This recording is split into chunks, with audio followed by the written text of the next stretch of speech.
वाणी में मैं हूँ आपके साथ मीठा शंकर।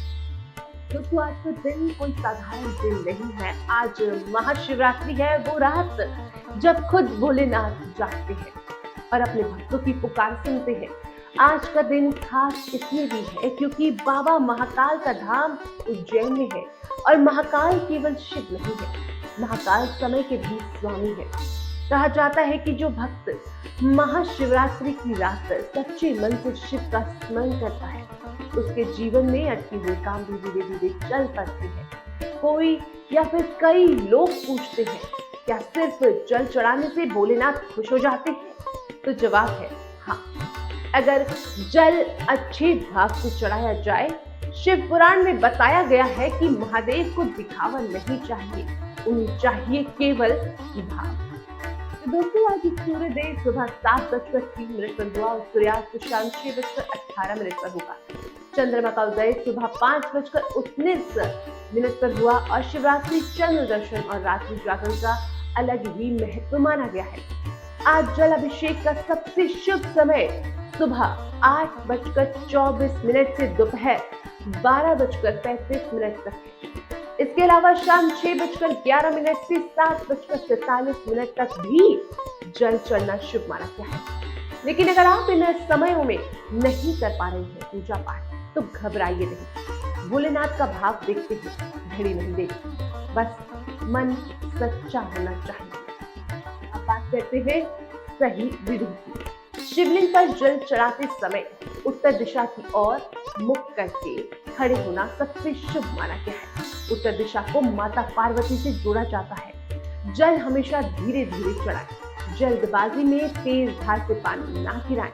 अगर आपके पास तांबे, चांदी या पीतल का लोटा है तो उसी से जल चढ़ाएं। चाहे तो जल में थोड़ा सा दूध मिला सकते हैं। इसके बाद बेलपत्र, धतूरा, आग का फूल, चंदन और अक्षत जरूर अर्पित करें और ध्यान रहे अक्षत भीगे हुए होने चाहिए। ध्यान रखिए बेलपत्र टूटा ना हो और उल्टा ना चढ़ाएं। शिवलिंग पर कुछ भी चढ़ाते समय मन में सिर्फ एक ही भाव रखें कि हे महादेव, जैसा हूँ वैसा ही आपके सामने हूँ, मेरी गलतियों को माफ कर दीजिए। अब बात करते हैं क्या ना, क्योंकि कई बार हम अनजाने में गलती भी कर बैठते हैं। शिवलिंग पर पूर्व दिशा की ओर मुख करके जल नहीं चढ़ाना चाहिए। जल बहुत तेज धार से ना चढ़ाएं। पूजा करते समय मन में क्रोध, ईर्ष्या, द्वेष या किसी के लिए गलत भावना ना रखें। मोबाइल पर बातों पर ध्यान ना रखें। जल्दी जल्दी पूजा ना करें। अगर व्रत रखा है तो व्रत में संयम रखें। झूठ, छल और बुरे विचारों से बचें। याद रखिए, शिवरात्रि सिर्फ पूजा का दिन नहीं है, ये अपने भीतर की बुराइयों को छोड़ने का भी दिन है। अब बात करते हैं राशि अनुसार पूजा विधि की। देखिए दोस्तों, महाशिवरात्रि की पूजा सबके लिए जैसी नहीं है। हर राशि के लिए पूजा का तरीका और समय थोड़ा थोड़ा अलग माना गया है। जैसे कि मेष राशि वालों को तीसरे पहर यानी कि रात 12 बजे से लेकर 3 बजे के बीच पूजा करनी चाहिए। जल में थोड़ा सा केसर मिलाकर इन्हें भगवान का अभिषेक करना चाहिए और उसमें लाल फूल भी चढ़ाने चाहिए। बस ध्यान रहे, इस दिन गुस्से में पूजा आपको नहीं करनी है और किसी से बहस बिल्कुल भी नहीं करनी है। वृश्चिक राशि वालों के लिए दूसरा पहर शुभ रहता है। दूध से अभिषेक आपको करना है। सफेद फूल आपको चढ़ाने हैं। ओम नमः शिवाय का पाठ करना है 108 बार, लेकिन जिद और अहंकार से आपको बचना है। तो मिथुन राशि वालों के लिए पहले पहर में पूजा करनी और जल में धुआं डालकर चढ़ाएं और बेलपत्र जरूर अर्पित करें। पूजा के समय मोबाइल में बातें ना करें, यह आपका ध्यान भटका सकता है। कर्क राशि वालों के लिए चौथा पहर शुभ बहुत माना गया है। गंगा जल से अभिषेक आपको करना है। चावल और सफेद फूल आपको चढ़ाने और भावुक होकर कोई बड़ा फैसला नहीं लेना है। सिंह राशि वालों के लिए तीसरे पहर में पूजा करना शुभ है। जल में थोड़ा सा शहद मिलाकर अभिषेक करें और लाल चंदन लगाएं, लेकिन दिखावे के लिए नहीं, सच्चे भाव से पूजा करें। कन्या राशि वालों के लिए तीसरा पहर सही है। बेलपत्र पर ओम लिखकर चढ़ाएं। हरे फल या हरी इलायची अर्पित करें और बेवजह आलोचना करने से बचना है। तुला राशि वालों के लिए पहले पहर में पूजा करनी है। इत्र मिला जल चढ़ाएं, सफेद मिठाई का भोग लगाएं और रिश्तों में संतुलन बिगाड़ने वाली बातों से दूर रहना है। तो वृश्चिक राशि वालों के लिए तीसरा पहर श्रेष्ठ है। पानी को जल में मिलाकर अभिषेक करें और महामृत्युंजय मंत्र का जप करें। किसी से कटु वचन ना बोले। धनु राशि वाले दूसरे पहर में पूजा करें, हल्दी मिला जल चढ़ाएं, पीले फूल अर्पित करें और किसी का अपमान या मजाक नहीं उड़ाना है। मकर राशि वालों को चौथे पहर में पूजा करनी चाहिए। जल में थोड़ा सा दूध मिलाकर अभिषेक करें, शमी पत्र अर्पित करने हैं और नकारात्मक सोच से आपको दूरी रखनी है। तो कुंभ राशि वाले पहले पहर या तीसरे पहर में पूजा कर सकते हैं। काले तिल और जल से अभिषेक आप कर सकते हैं। शिव चालीसा का पाठ आप कर सकते हैं और जिद में कोई बड़ा फैसला आपको जल्द नहीं लेना है, इस बात का ध्यान रखना है।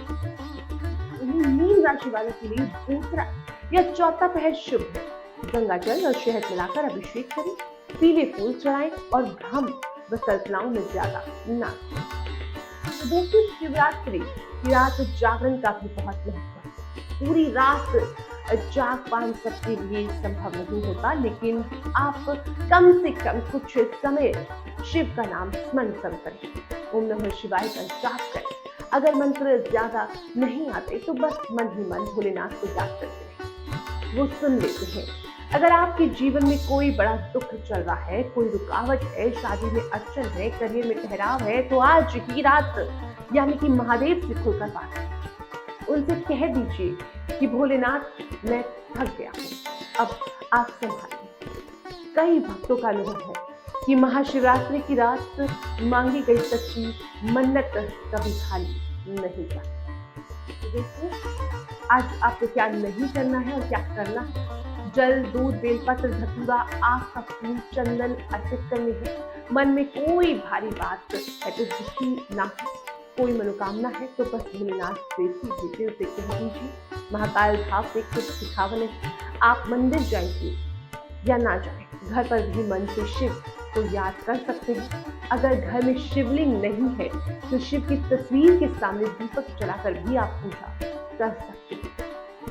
दोस्तों, आज की अंतिम विचार, महादेव को पाने के लिए बड़े अनुष्ठानों की नहीं, बस एक सच्चे मन की जरूरत होती है। जब इंसान टूटकर शिव को याद करता है तब शिव उसे जोड़कर फिर से खड़ा कर देते हैं। तो आज भोलेनाथ के आगे सिर झुकता है, वो पल जीवन की हर तूफान की आगे मजबूत खड़ा रहता है। महाकाल समय नहीं देखते, महाकाल भाव। तो दोस्तों, आज की इस महाशिवरात्रि पर अपने मन को हल्का कर दीजिए, शिव को अपना दुख सौंप दीजिए। भरोसा रखिए, भोलेनाथ खाली हाथ नहीं लौटाएंगे आपको। मैं हूँ आपके साथ मेघा शंकर। भगवान शिव की कृपा आप सभी पर बनी रहे, आपके जीवन में सुख, शांति और समाधान आए। नमस्कार।